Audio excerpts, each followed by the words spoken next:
అమ్మా భవానీ లోకాల నేలే ఓంకార రూపమమ్మా, తల్లి నీ మహిమల్ని చూపవమ్మా.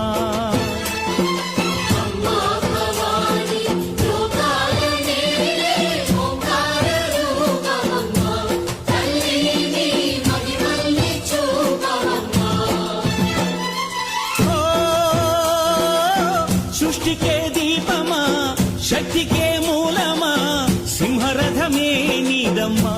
అమ్మ దుర్గమ్మ భక్తులను దీవించుమా.